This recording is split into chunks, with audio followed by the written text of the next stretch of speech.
What is up, guys? The LA Gamer here, and today I am bringing you guys episode 3 of my Madden 16 Fantasy Draft Connected franchise mode featuring the Atlanta Falcons. Now, in last episode, you saw me take on the Philadelphia Eagles and have a relatively good offensive battle. You saw Derek Carr and co. Do a pretty good job putting up some points on the offensive end of the ball, and defensively we did relatively good. We could have done better in some areas, but for the most part we did pretty well in terms of turnover ratio and things that matter. In this game, though, the story is a little bit different. You guys will see how it goes, of course, here in the next 5 minutes or so. But the offense just didn't really strike me the way it usually does, or at least not the way it did in week 1 in this game. And I don't really know what it was, but you'll kind of see how it goes right here. Derek Carr early on, though, you see it's 3rd and 10. We're kind of looking over towards the right side, and we just couldn't get we couldn't really just drop that ball off too quick because they had a really fast defensive lineman there who was able to catch up to Derek Carr before he was able to drop that ball off. And then here on their offensive end of the ball, they have Todd Gurley in the backfield. Don't quite remember who the quarterback is, but I don't think he was a highly notable player. I don't believe he was all that good, but Todd Gurley was definitely a great player for them. I think they ran the ball more than they passed the ball this game, to be completely honest with you. And Todd Gurley definitely continued to put some nice yards on the ball. But right here, man, this is going to be a moment he wants to forget, and he probably will, because I'm pretty sure we just knocked him out. And he's going to actually get destroyed right there. We're going to get the fumble. But right there, Derek Carr's going to miss another easy throw over the middle. And if you just saw closely there on the statistical little pop-up that came there, Derek Carr started off this game 0 for 5. Exactly, I'm not going to show the next play, but he actually started off this game 0 for 6. So his passing ability the first couple of drives was really, really bad.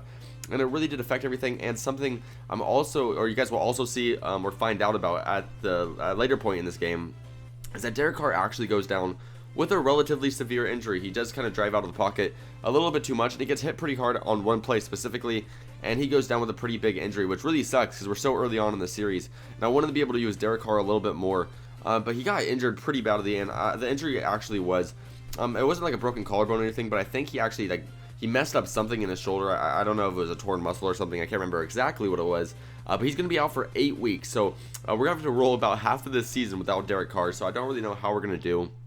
I've lost a lot of my expectations for this first season. Hopefully, with our backup quarterback, who I believe is Jimmy Garoppolo, hopefully he can do at least well enough to kind of move us into a playoff spot here in these next 8 weeks.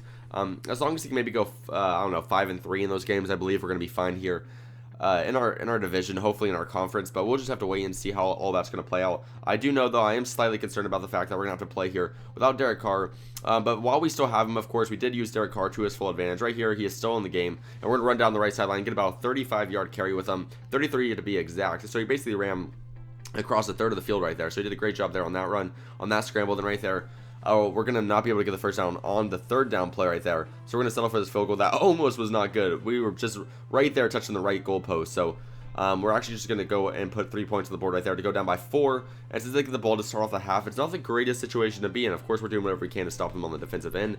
But like last week, the defense for our team doesn't quite stack up like the offense should. And it's a little bit disappointing. So when our offense doesn't put points on the board, it makes things a lot more difficult for me. And that's why trying to deal with Derek Carr getting injured, I feel like might be a really difficult task, because our offense is so important and so vital to our team's ability to win games that not having him there in the lineup might make things a lot more difficult for us. So we're going to do what we can, of course. Now, something I mentioned in the other Madden 16 Fantasy Draft franchise I did, but of course I haven't done it yet in this franchise, so I want to say it real quick, is that I just hit 2,000 subscribers last night. I kind of stayed up the whole night just to wait until that 2,000 mark was hit. And it's really just an incredible feeling. It's one of those moments that you don't really forget in your whole lifetime, with just these milestones that you can reach month by month and just kind of day by day. And it's something I just really want to talk about. I really just want to say thank you to all you guys, because it's definitely something that's impacting my life here today.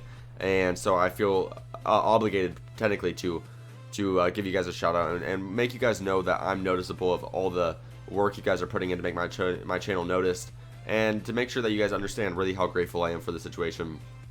And just understand I'm by no means taking anything for granted. So right here, we're gonna get a great play by Giovanni Bernard to spin out, and he's gonna run all the way down the right sideline to get all the way down within 40 yards of the opposing team's goal. And it's just crazy. That was a beautiful return right there. And here on 4th and 12, we're gonna throw a bomb downfield to our receiver. I don't remember exactly who that was who caught the touchdown pass, but that's gonna be our first actual touchdown in the game. And following this play, you'll soon see that that'll actually end up being our only touchdown in the game. We got shut out, we got shut down. It was just kind of a bad game for us in almost every single way. Our defense didn't perform great. They performed relatively well. It definitely looked a lot better there in the second half. But offensively, we just couldn't put anything on the boards, and it was kind of embarrassing. Only putting up 10 points. And that's basically hopefully that won't be the story of our season. That's gonna be the story of the game, at least, as our offense just wasn't able to put up enough. I mean, look at that. Our defense didn't do bad. It left them to under 200 yards. We got 73 total yards that game. I mean, you just can't win ball games like that. So it's obvious to us the changes we need to make and what we need to do better in order to win games. So hopefully we can come out here, do a little bit better in the next game, and come out with a nice win. Either way, though, we're gonna start off the season 1-1. And there you go. If you guys enjoyed, please click the like button below. Make sure to comment your opinion of this series and what I can do to make it more interesting in the comment section below. And make sure to subscribe if you have not already to stay tuned to this series and other series I got going on my channel. Thank you guys so much for 2,000. I can't wait to see how much more we can grow. I love all you guys, and I'll see you guys next time. Peace out.